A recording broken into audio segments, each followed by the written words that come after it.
Então, boa noite a todos. Sejam todos bem-vindos, né, a mais uma formação. Hoje nós vamos concluir aí, né, um ciclo de formação online, né, um projeto que a gente tem a nível paroquial em nossa paróquia São Cristóvão. Aqui eu queria compartilhar todos os temas, né, que a gente viu durante esse ano. Então, sobre a formação online, né, que mudou aí o nosso método de dar a catequese, de nos encontrar. Graças a Deus a gente tem a tecnologia, né, que possibilitou nós continuarmos nesse caminho de forma online. Nós também tivemos a formação sobre espiritualidade do catequista com o Padre Cildo, também foi um momento muito bonito. Formação catequese e família com a Fabiana Rampelotti, sobre as virtudes de se ter um lar. Passagens bíblicas, aqui a gente teve duas partes com a irmã Mary, então como estudar os textos bíblicos, foi bem bacana também. Formações sobre o catecismo, aqui a gente teve três, uma com o padre Jailson, né, para dar uma introdução ao catecismo. Também tivemos duas partes com o diácono César, né, que ele trouxe aí alguns itens do catecismo também, que foi bem proveitoso. Aí, por último, agora nós estávamos tendo sobre a espiritualidade a partir de si mesmo e práticas de autocuidado, né? Com o Eduardo, da comunidade de Transfiguração. E hoje a gente encerra aí, né, a nossa formação sobre a Bíblia na catequese. Então, nós somos muito gratos, muito felizes, né, pela participação de todos nesses encontros. Aqui nesse site que eu estou mostrando para vocês é o site onde tem as respostas das pesquisas, que a gente enviava o link, e é por meio desse retorno de vocês que a gente escolhia os próximos temas, né, com as necessidades de cada um. E a gente pretende continuar esse projeto, né, para o próximo ano de 2020. Então, a gente conta aí com o retorno de vocês para ouvir qual que é a necessidade, qual que é o tema que é mais propício para os nossos dias. Então, é bem bacana. A gente teve bastante participação de toda a paróquia, catequistas, né? A gente conseguiu fazer um alinhamento sobre esses temas, sobre esses assuntos, e também ter esse momento, né? Por mais que seja online, mas um momento onde que a gente esteve em contato, né? Paroquial. E aí, antes de eu iniciar, né, com o tema, eu gostaria de fazer uma oração com vocês, para que a gente possa preparar o nosso interior, a nossa mente, o nosso coração, para participar de mais esse momento formativo. Então, eu convido, né, para que vocês sentam aí de forma confortável. A formação vai durar em torno de 1 hora.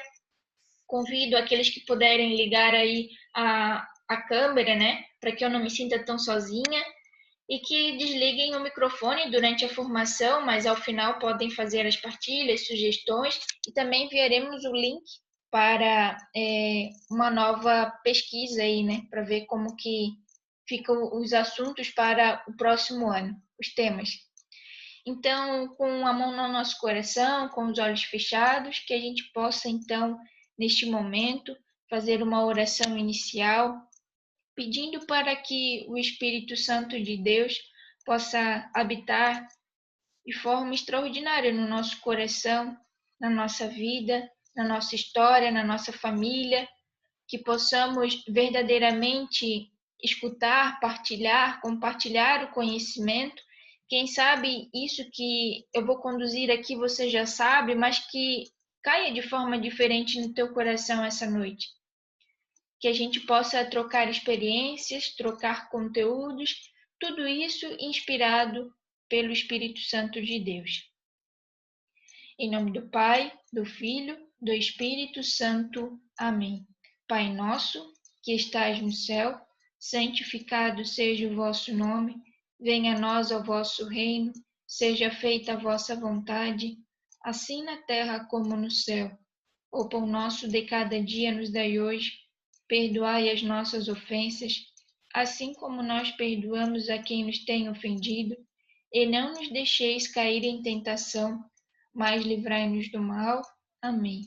Santo anjo do Senhor, meu zeloso e guardador, se a ti me confiou, a piedade divina sempre me rege, me guarde, me governe, me ilumine. Amém. Glória ao Pai, ao Filho e ao Espírito Santo, como era no princípio, agora e sempre. Amém. Permanecemos unidos em nome do Pai, do Filho e do Espírito Santo. Amém. Vocês estão conseguindo me ouvir bem? Estão vendo os slides? Só 10 certão. Beleza. Então, a formação de hoje é para falarmos então da Bíblia na catequese.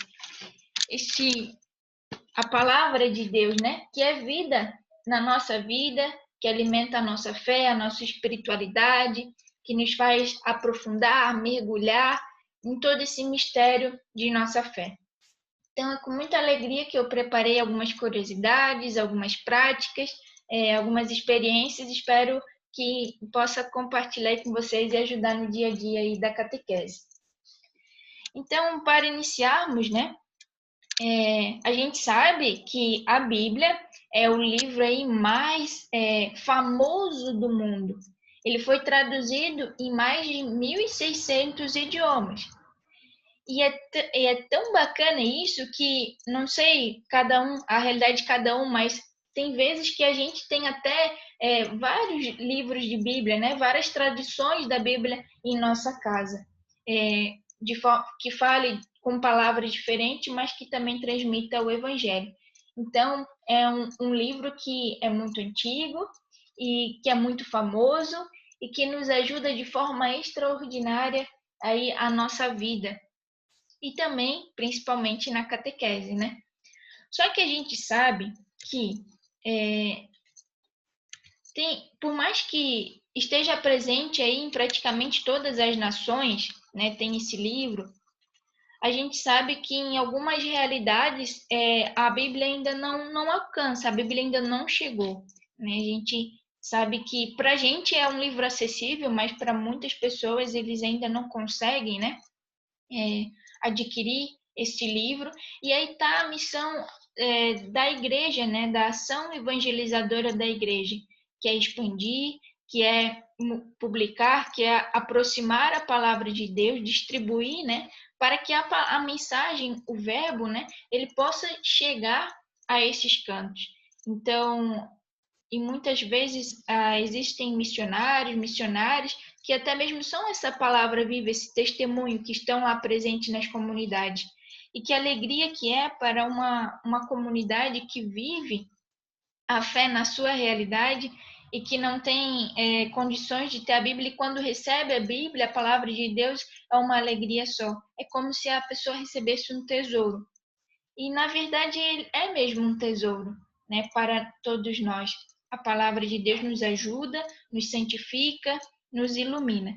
Então, também, quem sabe, é missão nossa também ajudar essas pessoas, os menos favorecidos, a também ter acesso a esse livro, que é tão importante para nós.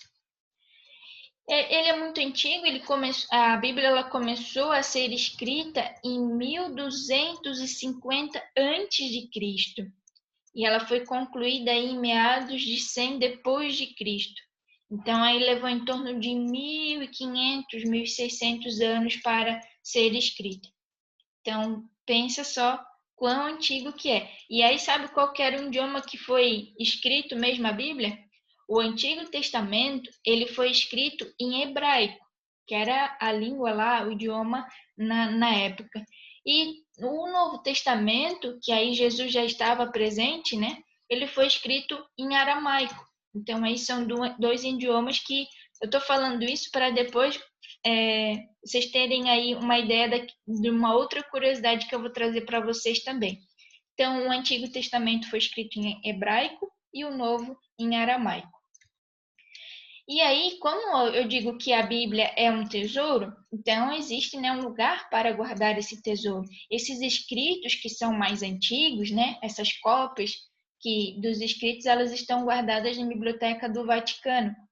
E pensa só, né, que legal é ter a experiência de ver esses documentos, né, da forma como foram escritos, né, dos materiais com que foram escritos, fabricados. Então, está guardado aí a 7 chaves na biblioteca do Vaticano.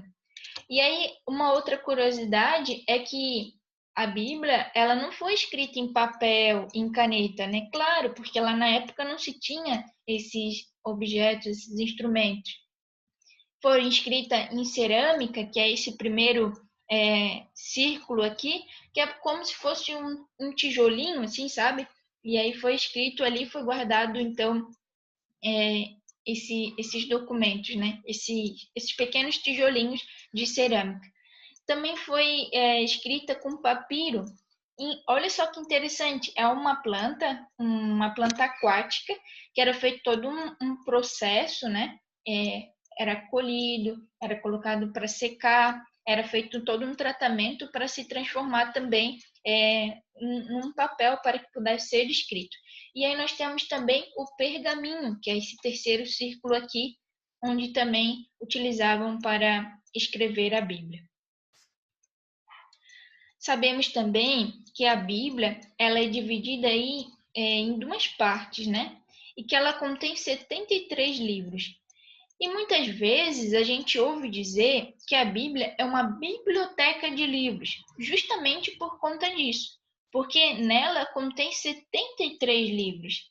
Então a gente acha que é apenas um livro, mas na verdade a cada livro que está aqui dentro contém uma história, contém uma ferramenta, né, de estudo para nós. E aí nós temos a primeira parte, que é o Antigo Testamento, que ele é formado por 46 livros, que eram escritos antes de Cristo, né? Então havia muitas profecias, havia o anúncio, né, de que viria o Messias, de que estaria entre nós o Messias. E às vezes a gente pode até achar que, mas o Antigo Testamento é história muito antiga que não tem a ver com a nossa realidade. Aí que a gente engana, porque quando a gente lê o Antigo Testamento, a gente vê que muitas das situações que aconteciam lá na época se encaixam exatamente com o que acontece hoje. Por que que isso acontece? Porque a palavra de Deus, ela é viva, ela nunca, ela nunca fica atrasada, ela não se passa, ela sempre se renova. E mesmo que a gente leia um texto hoje, que a gente vai ler um texto amanhã, a gente vai ter uma outra visão, uma outra interpretação, uma outra noção que o Senhor, Deus, né, inspirado pelo Espírito Santo, vem trazer ao nosso coração. E aí nós temos o Novo Testamento, que é a segunda parte da Bíblia. Ele é formado por 27 livros e aí ele conta, né, toda a vida de Jesus e também a formação da igreja com os apóstolos e tudo mais. Então aqui nós temos a formação, né, da Bíblia, dos livros da Bíblia. E aí uma curiosidade é que existe uma diferença entre a nossa Bíblia católica e a Bíblia dos protestantes. Qual que é essa diferença?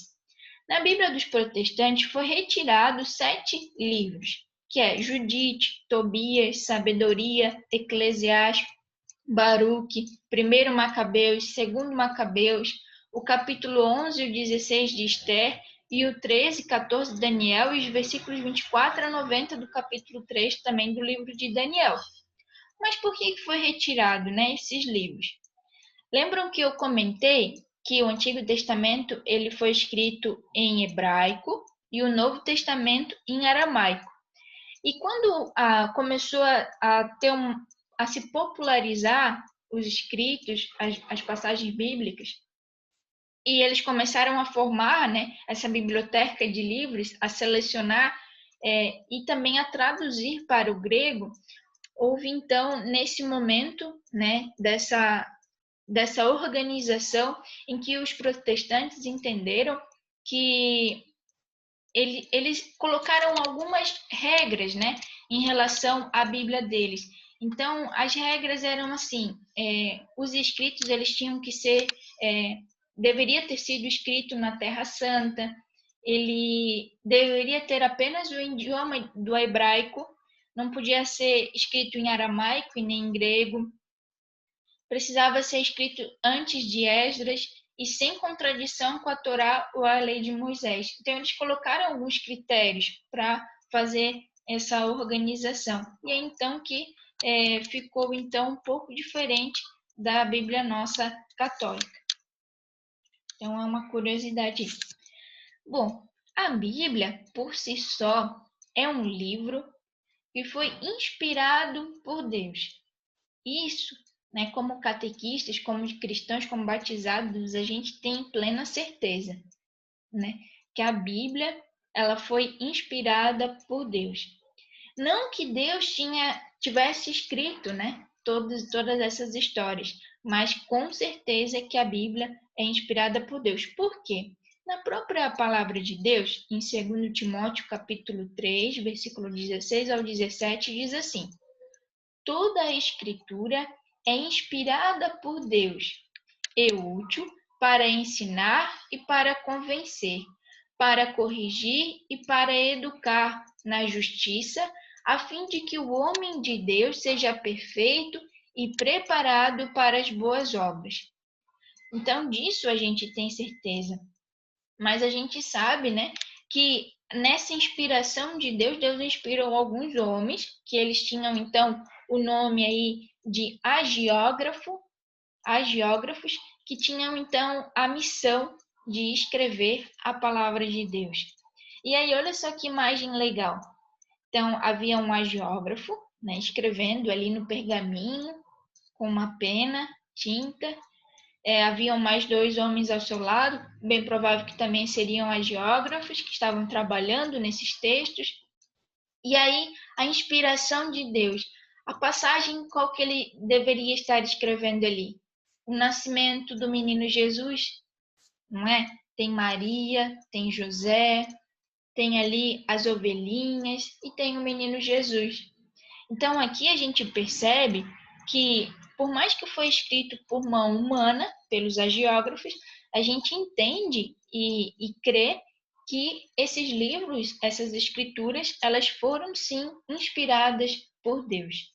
Aqui, claro, do nascimento do menino Jesus, há uma realidade que é o próprio nascimento do menino Jesus, né? Então, eram fatos, eram histórias que não eram escritas naquele momento que estavam acontecendo. Depois de algum bom tempo, depois de Cristo, é que começou-se a escrever esses textos bíblicos, principalmente aí, né, dessa passagem de Jesus.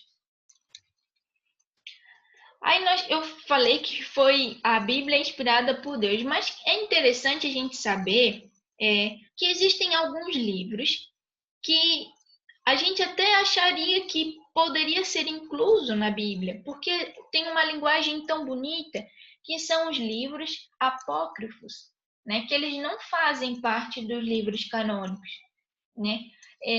Por que que eles não fazem? Por que que eles não foram incluídos? Por exemplo, o Evangelho de Maria, e tem tantos outros apócrifos que tem uma linguagem tão bonita, que tem detalhes sobre a história desses personagens bíblicos. A igreja entende, né, e não coloca ele como parte de livros canônicos porque deixou-se alguma dúvida, né? Talvez foi se descoberto depois, talvez faz alguns questionamentos sobre a própria palavra de Deus, a Bíblia. São uns escritos secretos, reservados, ocultos, que não foram lidos em público.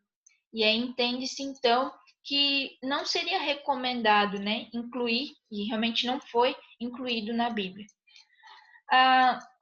Alguns padres, algumas pessoas recomendam que nós católicos não possamos fazer leitura desses livros, porque muitas vezes a gente pode se confundir e até mesmo ter questionamentos sobre a palavra de Deus. E pode fazer um pouco, né? A gente pode interpretar de forma errada as histórias, os personagens. Mas, né, para quem tem um pouco mais de amadurecimento e tiver curiosidade e querer ler, são livros extremamente bonitos, assim, tem uma linguagem muito bonita. Só que quando a gente lê, a gente tem que tomar realmente esse cuidado, né? Dessa forma assim um pouco sigilosa, que pode nos deixar em dúvida em relação às passagens bíblicas. Também outro fato aqui, a gente tem na Bíblia várias formas literárias, né? Livros que têm uma linguagem um pouco diferente, um de cada um. Por exemplo, tem tratados religiosos, tem história popular, tem história descritiva, gênero didático, gênero profético, gênero apocalíptico, gênero poético, gênero jurídico e gênero epistolar. Para que a gente tem que saber isso? É muito importante, porque quando a gente vai ler uma passagem bíblica, é legal a gente saber qual que era a realidade lá da época, qual que é a mensagem que quer ser anunciada com aquela palavra, para que a gente não interprete de forma errônea a mensagem de Deus. Então é interessante a gente saber, né, quando a gente for estudar, saber diferenciar, né, essas formas literárias para melhor entendimento sobre a palavra de Deus. Aqui eu trouxe uma outra curiosidade também, a palavra Deus, né? Todas aí as denominações que constam na Bíblia direcionadas a Deus. Olha só que legal. Tem Elohim, que significa o plural de ao Senhor. Tem Adonai, que significa meu Deus. Tem Elion, o Deus Altíssimo. Sadai, o Todo-Poderoso. Javé, eu sou aquele que sou. Isso é aquilo que está aqui na Bíblia, né? Que está escrito. Mas quantos outros nomes nós direcionamos a Deus, não é mesmo? Muitas vezes a gente pode chamar ele de rei, de senhor, de mestre e um pouco mais pessoal de meu amigo. Então é legal a gente identificar, né, esses nomes, essas denominações e também trazer um pouco para a nossa realidade, né? O que é aquilo que mais me aproxima de Deus, aquilo que me ajuda a enxergá-lo de forma mais próxima? Se eu direcioná-lo como meu amigo, é algo mais pessoal, é algo mais próximo, é algo mais familiar. Mas também eu posso chamá-lo de mestre, de rei, de Elohim, de Adonai. Por isso que é tão bonito a gente estudar a palavra de Deus, para que a gente conheça, para que a gente saiba, né? E que a gente consiga aí tratá-lo com toda a sua divindade que ele merece. E aí, agora entrando, né, na parte um pouco mais prática sobre a Bíblia, sobre a nossa missão.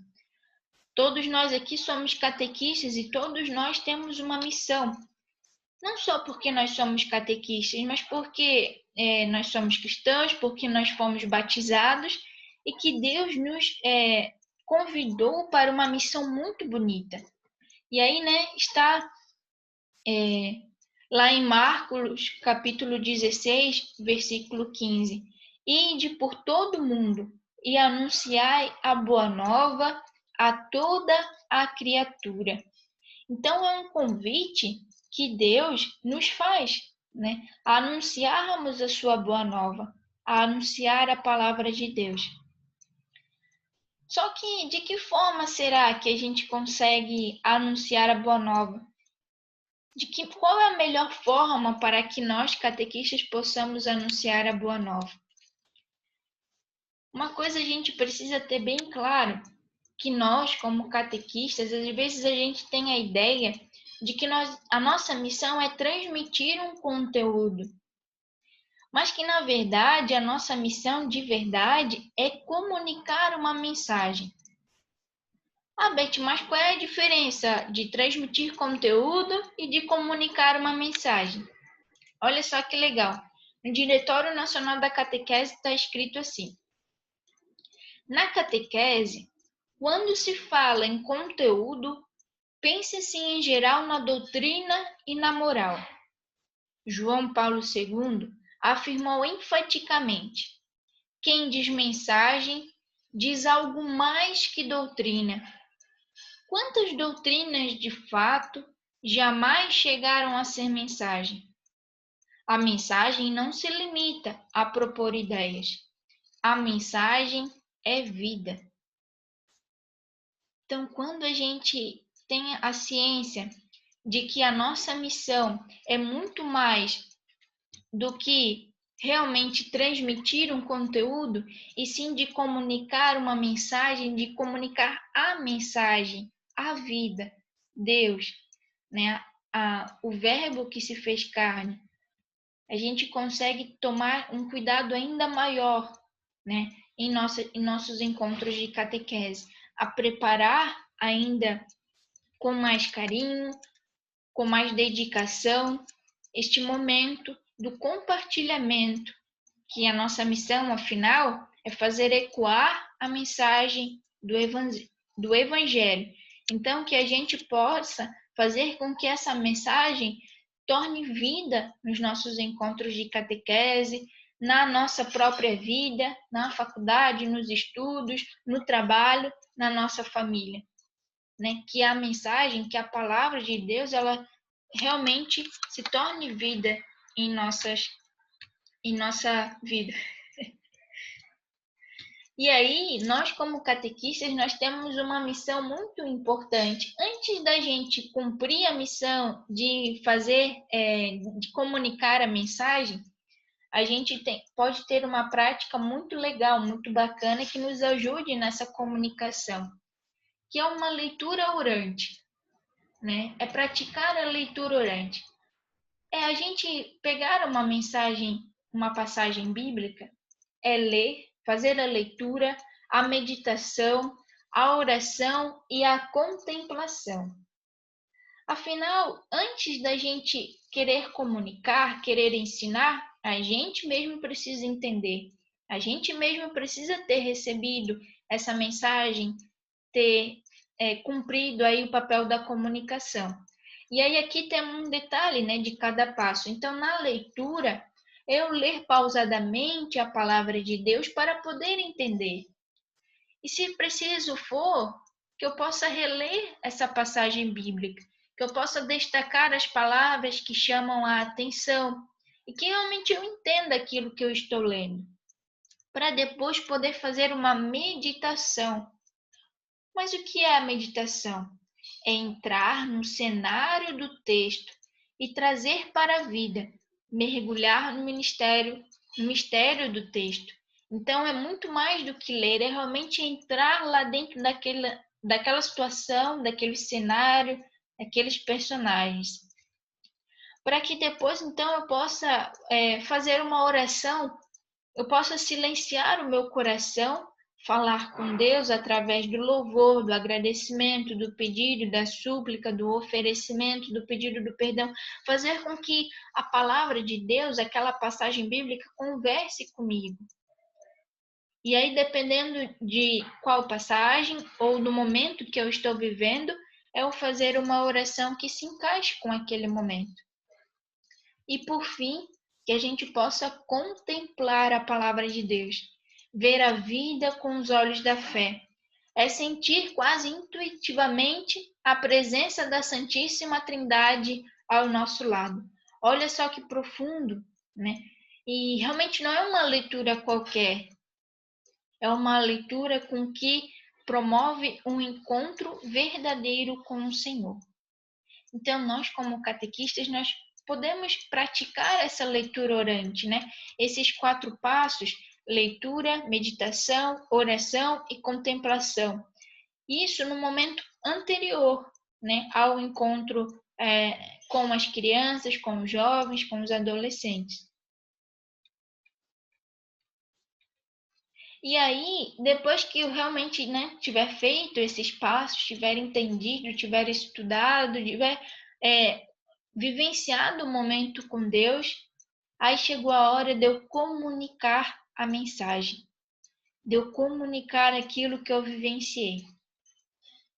E aí eu digo para vocês, e aí aqui eu me baseei em algumas experiências que eu já tive, em alguns encontros, aquilo que eu já ouvi, que eu já realizei, de que existem algumas formas de nós comunicarmos essa mensagem, essa palavra. Até porque existem várias formas de aprendizado. Tem gente que aprende olhando, tem gente que aprende ouvindo, tem gente que aprende tocando ou praticando. Então, a gente precisa ter a sensibilidade, como catequistas, de proporcionar para os catequizandos esses tipos de experiência, para poder alcançar, né, todas essas formas de aprendizado das crianças. Claro que a comunicação se dá, nem tudo que a gente fala é a comunicação, né? Nem tudo que a gente fala, as crianças recebem, ou podem ser que recebam de forma diferente. Mas se a gente tiver esse cuidado, quem sabe a nossa comunicação ela possa ser um pouco mais eficaz. E aqui então eu vou apresentar alguns desses métodos, desses momentos. O primeiro então é a contação de história. E aqui vai para aquele primeiro momento em que a criança inicia na catequese. A gente tem no processo de IVC a entrega da Bíblia, que ela já não é feita no primeiro dia da catequese, ela é feita um pouquinho depois. Então, até que a criança ainda não tenha a Bíblia em suas mãos, é legal a gente contar a história com as nossas próprias palavras, né? Falar dos personagens, contar com a nossa visão sobre os personagens, para que, dessa forma mais ilusória, mais criativa, as crianças ainda pequenas começam a ter o desejo, a vontade de querer conhecer cada vez mais esse Jesus, essa samaritana, esse Lázaro, né? Quem são esses personagens? E aí então despertar esse desejo de ter um encontro com Jesus. Então é muito bacana essa proposta, né, da contação de história, saber contar. Quem sabe aqui a gente possa utilizar alguns fantoches, algumas imagens, alguns panos que possam nos ajudar e de forma ilusória para que as crianças consigam compreender ainda mais a palavra de Deus. Uma outra forma também é utilizar de símbolos, de panos e objetos, de realmente dar vida, né, a essa palavra, fazer com que a palavra saia propriamente do livro e se torne vida no encontro da catequese. Então aqui, vejam na imagem, tem vários panos.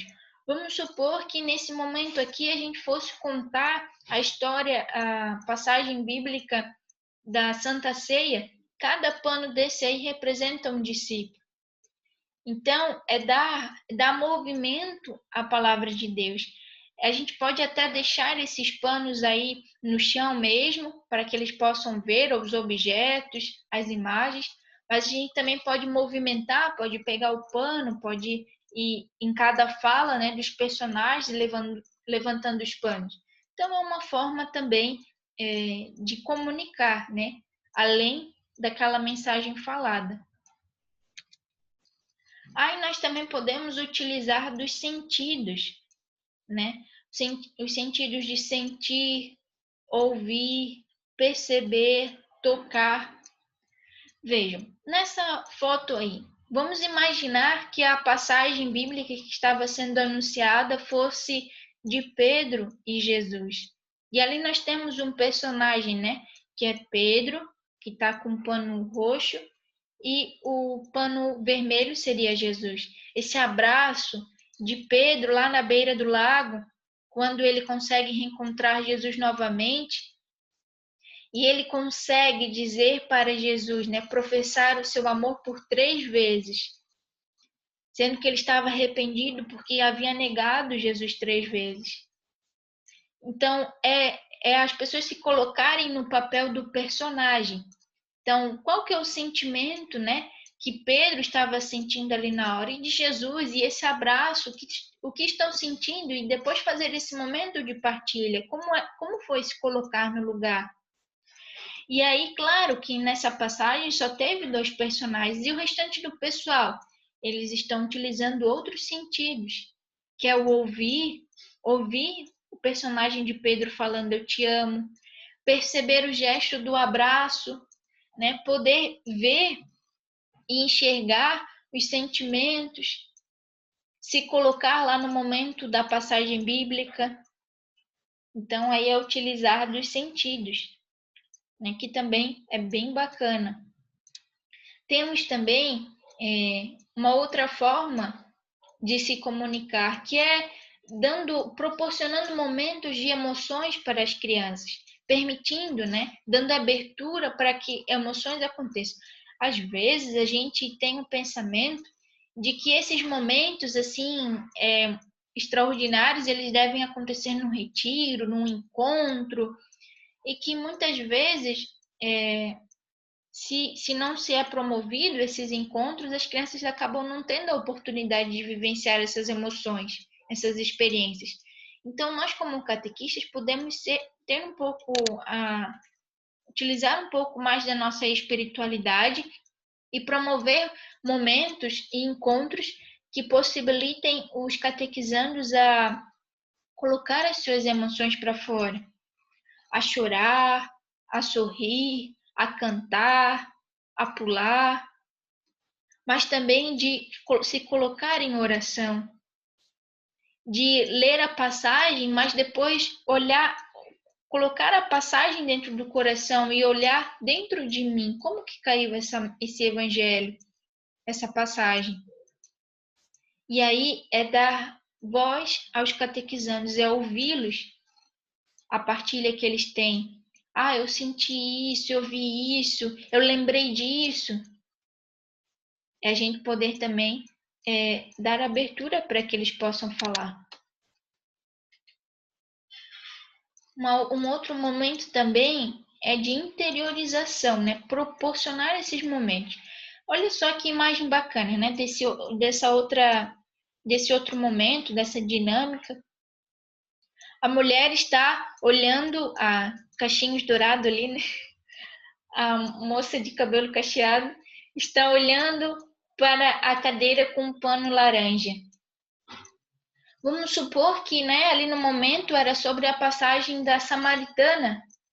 E aí a dinâmica era você ficar, né, olhando para aquele pano e colocando para dentro de ti como se estivesse se encontrando com a própria Samaritana, interiorizando, trazendo para dentro a passagem bíblica, a palavra, os sentimentos, a emoção, o olhar. É olhar aquele pano, o que esse pano está trazendo para mim, remetendo ao personagem, claro, né? É fazendo com que a nossa imaginação possa ir muito além, podendo enxergar aquilo que muitas vezes a gente não consegue ver na própria leitura ali da palavra de Deus. É realmente dar essa abertura, esse momento de interiorização. Aí nós temos também uma outra prática, que seria a encenação. Aqui eu gosto muito, geralmente eu faço isso com os meus catequizandos. Claro, pode ser algo combinado, né? Eu posso trazer pessoas de fora para serem os personagens, cada um assumir um personagem e apresentar isso para os catequizandos. Mas eu também posso, ali no momento da catequese, né? Dizer, quem que quer ser o Pedro, né? Quem que quer ser o Tomé? Quem que quer ser o Judas? Quem quer ser Jesus? E ali eles mesmos vão decidindo, vão se organizando e a gente lê a passagem bíblica, a gente faz a encenação e depois a gente lê de novo. Porque nessa outra leitura a gente vai ver, vai escutar, vai ler com uma visão um pouco diferente, porque a gente viveu aquele momento ali, a gente estava no lugar dos personagens. Uma outra prática também que eu gosto de fazer é sobre mímica, né? Então, eu meio que separo em 2 grupos, ou pode ser em mais grupos também. Peço para que um grupo faça a mímica, né? Encene a cena, para que o outro grupo possa acertar, possa adivinhar. E o outro também prepara, então coloco ele em salas diferentes, e depois, então, um apresenta para o outro. E ali, então, cada um tem que acertar a passagem. É um momento bem bacana e também instiga a criança a querer saber mais histórias, a querer estudar mais, para que ela possa acertar mais as mímicas, né? As dinâmicas. Então, é outra maneira também, outra prática aí de comunicar a boa nova. Opa, aí. E tudo demanda, então, da famosa criatividade. E nós, como catequistas, nós precisamos dar abertura ao Espírito Santo para que ele nos dê muita criatividade, que a gente consiga aí proporcionar para as crianças um encontro verdadeiro com o Senhor. E a Bíblia é um dos momentos que é únicos, que são importantes no encontro da catequese. A gente pode deixar de fazer uma dinâmica, pode deixar de fazer alguma entrega, alguma atividade, mas o anúncio da Boa Nova sempre deve existir nos encontros da catequese. E aí a criatividade, né, tem demandado ainda mais agora nesse tempo de pandemia, que a gente está de forma online, mas graças a Deus a gente também tem tido ideias, né, e tem compartilhado aí conhecimento com os demais. Aí vocês podem pensar assim, meu Deus, Beth, tu falou todas essas práticas, mas a catequese não é um show, não é uma mágica, não é algo assim extraordinário que tem que acontecer, né? Eu não tenho tanta criatividade assim, eu não tenho tanto improviso dessa maneira. Aí eu digo para você que você está certo, porque a tua missão é comunicar a boa nova. Aqui eu dei algumas dicas de como a gente fazer algo diferente, mas não esqueça também de que aquilo que é básico também faz toda a diferença no encontro da catequese. Às vezes eu posso chegar e simplesmente ler e as crianças terem um encontro com Deus só naquela leitura. Então, a nossa missão é comunicar. A gente pode utilizar essas formas. Que bom, que maravilha para alcançar mais ainda os catequizandos. Mas não esqueça que a nossa missão principal é comunicar. E que às vezes, fazendo o básico, o Espírito Santo de Deus também age de forma extraordinária.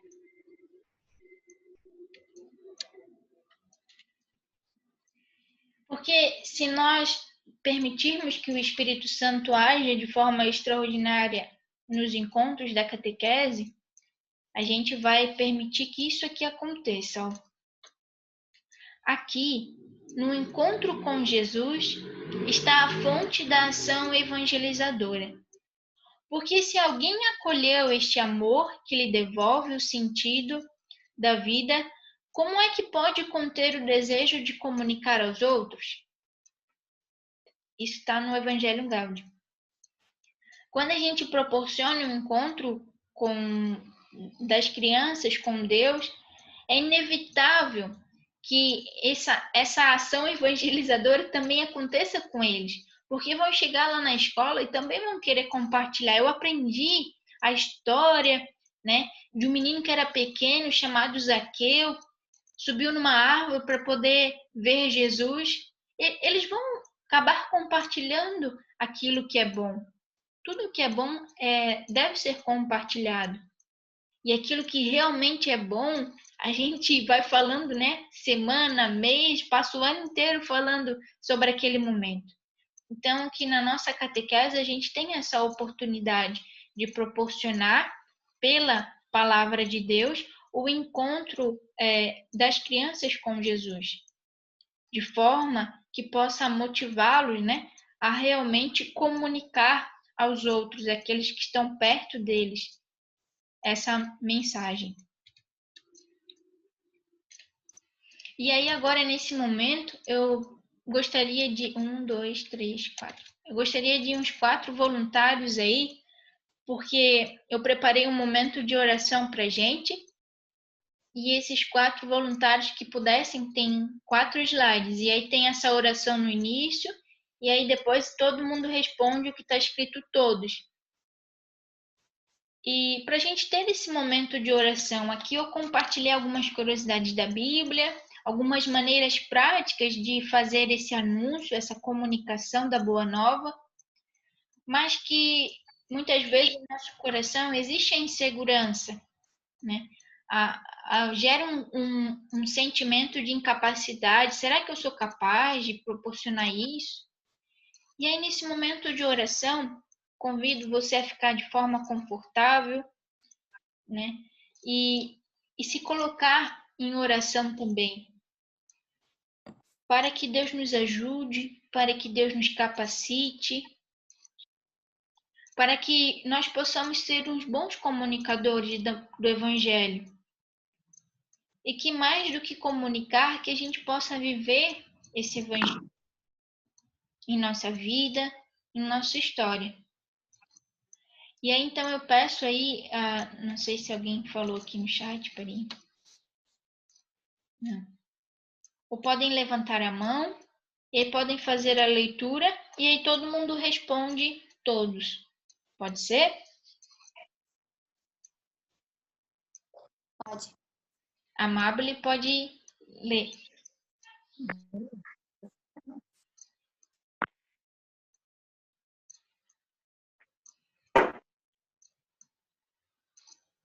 Senhor, nossas palavras de pobre, deste maravilhoso dom da tua palavra, Espírito.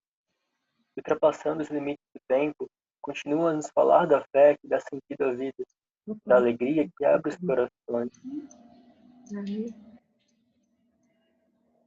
Concede-nos, Senhor, Concede-nos, Senhor, grande amor pela grande Bíblia. amor Pela família. Do amor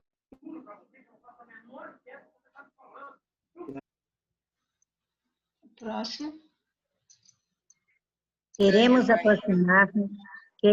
aproximar-nos deste livro com fé, para que saibamos encontrar em suas páginas sagradas a resposta aos nossos problemas, o amor que une a família, paz que o mundo precisa. Ensinai-nos Ensina-nos a ler a Bíblia com com respeito, humildade e fé. fé.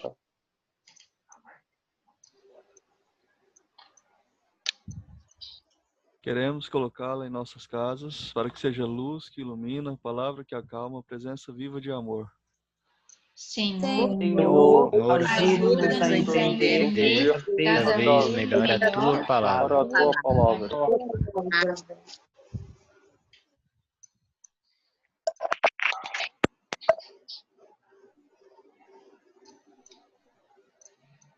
Nós te pedimos, ó Pai, que o homem de hoje, cansado e insatisfeito, tenha coragem de aproximar-se da Bíblia, para nela encontrar o caminho, a verdade e a vida.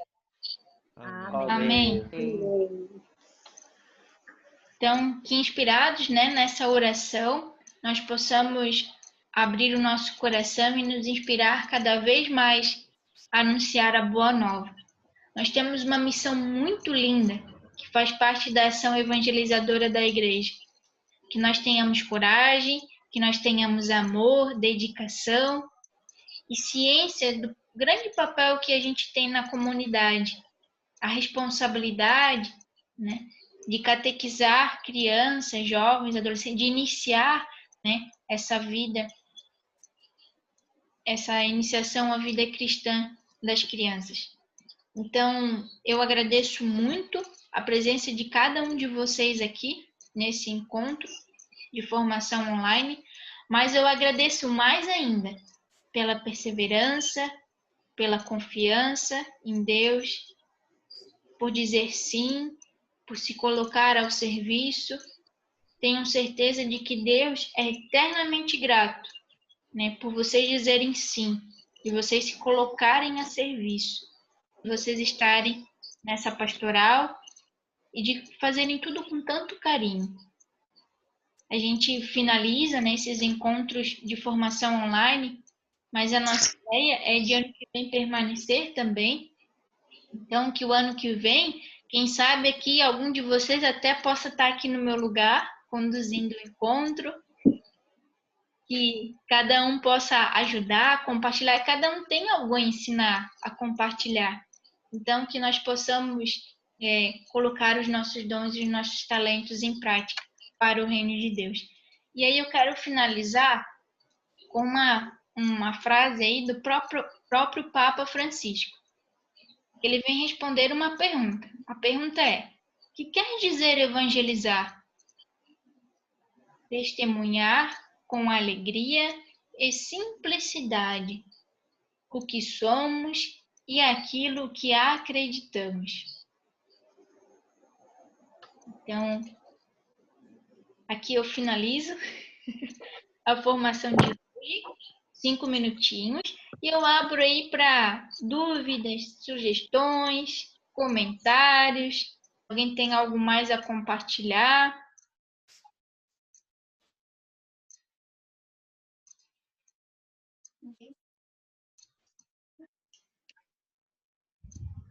Beth, Oi? Beth, tá me ouvindo? Sim, estou ouvindo. Boa noite, a Vanessa. Deixa eu compartilhar com o pessoal aqui. Eu tô lendo, eu comecei a ler a Bíblia, eu nunca havia lido ela inteira, né? E eu gosto muito do Padre Marcelo, eu acho que ele me toca demais com as palavras dele, então eu acompanho o programa dele na rádio, eu acompanho missas dele, e ele fez um propósito no Facebook da gente ler a Bíblia em 6 meses. Então eu comecei a ler em julho, e esse mês a gente termina de ler ela completa, sabe? E o Novo Testamento, eu comecei a ler agora. Só uma curiosidade, eu não sei se o pessoal já leu também ou não, ela assim, né, um livro após o outro, e tem muita coisa repetida, né? Por que a história é contada várias vezes com pessoas diferentes, né? Primeiro começa, por exemplo, começou com Mateus, aí depois foi Lucas, foi Marcos, e todas têm mais ou menos, conta mais ou menos a passagem de Jesus, né? Isso Tem mesmo. muitas parábolas são repetidas, mas contadas com as palavras, outras palavras, mas com o mesmo propósito. É verdade, Vanessa. E sabe o que é? Uma vez eu já estudei, fiz curso bíblico, e a irmã sempre contava assim pra gente que cada evangelista, né, João, Marcos, Mateus e Lucas, eles têm uma sensibilidade, uma visão diferente sobre a mesma passagem. Então, às vezes a gente lê uma passagem em Lucas, ela está um pouco diferente em João. As palavras não são as mesmas, né? Até o que Jesus diz não é a frase exata, igual, só tem o mesmo significado. Uhum, porque cada um tem uma sensibilidade, né? Tem um olhar diante daquele momento que aconteceu. É o mesmo aqui que eu te contar uma história, você vai contar para outra pessoa de outra forma, e assim cada um vai tendo uma visão sobre o mesmo fato, o mesmo acontecimento. Foi isso que aconteceu também, né? Principalmente ali em relação aos evangelistas.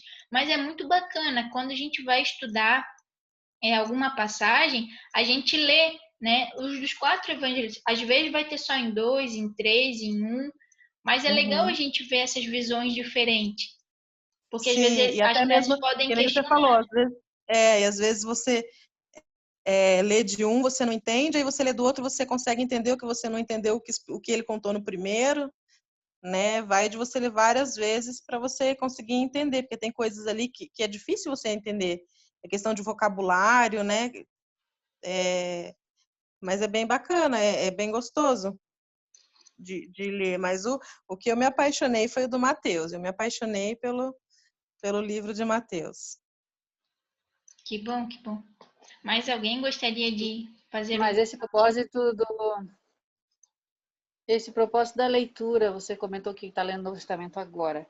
Qual foi a ordem dos livros que foi sugerida para a leitura? Porque a Bíblia a gente não começa a ler de Gênesis, né? A gente começa dos Evangelhos. Foi Não, sugerido pelo padre alguma... Ele começou de Gênesis. Desde do primeiro capítulo, ele começou... Eu tenho até a programação certinha. Ele enviou a programação e a gente só foi lendo.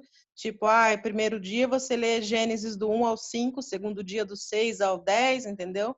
De 5 em 5, mas desde o comecinho da Bíblia. Ele começou pelo Gênesis mesmo. Ô, Vanessa, quem sabe tu possa depois compartilhar Talvez comigo porque e já eu era encaminho para o pessoal, né, esse calendário aí. Eu mando sim, porque eu imprimi e fui marcando com o xizinho o dia que eu fui lendo o dia que eu tô lendo, sabe? Aí fui anotando as datas e é o que ele propõe fazer, justamente o que você passou ali. Você não só ler, você pegar um caderno e você fazer um estudo mesmo. Você lê, tipo, hoje você vai ler Gênesis do 1 ao 5, você lê, compreende, escreve no caderninho o que mais te tocou naqueles capítulos, o que mais você gostou e o que você poderia fazer para trazer aquilo para a vida. Então, é um estudo mesmo da Bíblia, sabe? É bem gostoso. Eu vou pegar no Facebook dele e vou mandar para vocês no grupo. Então, tá bom. Obrigada.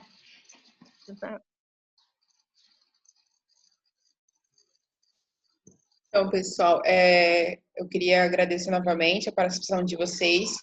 Dentro desse ano, a gente tivemos que se reinventar. E lá no início da pandemia, eu chamei o Vitor e a Beth, disse que a gente precisava inventar alguma coisa, fazer alguma coisa para vocês catequistas, né? E demorou um pouquinho, mas o Espírito Santo soprou no ouvido da Beth e ela veio com essa ideia. E a gente logo colocou em prática. Mas só foi possível ser realizada porque vocês participaram, né? Vocês deram sim de vocês e vieram, né? Participaram, deram sugestões, respondiam os questionários com os temas, né? Que vocês queriam também se aprofundar no conhecimento. Então, em nome da coordenação, eu queria agradecer o sim de vocês. A gente está encerrando hoje essa formação online de 2020, mas como a Beth falou, a gente não quer parar por aí. A gente acha que dá certo essa formação, porque a gente consegue estar no conforto da nossa casa, né? E ainda aprender alguma coisa. Então, mesmo que a pandemia termine, nosso projeto para 2021 é continuar. Quem é catequista e quem tem uma turminha, a gente está agora nas retas finais também deste ano, né? Estamos encerrando o ano litúrgico da catequese, mas nem por isso a gente precisa se afastar, né? Então, a gente vai continuar mandando material para vocês dentro dos grupos, né? Que a gente recebe da Arquidiocese, vamos compartilhar com vocês também para que vocês continuem estudando, né? Se aperfeiçoando neste período. A gente não definiu a data ainda que a gente vai retornar, né, Beth, Vitor? A gente vai sentar e conversar ainda, mas creio que assim que a gente tiver essa data definida das formações ali, a gente vai comunicar aos coordenadores que comuniquem a vocês também, tá bom? Aos novos, que eu estou vendo aqui bastante novos catequistas que fizeram a formação agora com a gente também. Muito obrigado pela participação de vocês aqui hoje também conosco, né? E a gente também vai preparar coisas especiais para vocês para ano que vem, se Deus quiser. Tá certo? Vitor, quer falar alguma coisa? Não, só reforçar o agradecimento aí a todos que estão participando. Como a Jana falou, sem vocês isso não poderia estar acontecendo. Nós, da coordenação paroquial, a gente fez um investimento para que todo mundo pudesse estar aqui. Então, realmente agradecer a vocês por todo o empenho, por toda a participação. E também pedir para vocês que no ano que vem, quando a gente voltar com essas formações, que vocês continuem participando e que chamem os outros catequistas, chamem o pessoal da comunidade para participar também, certo? Mas do fundo do coração é só agradecer mesmo toda a participação de vocês.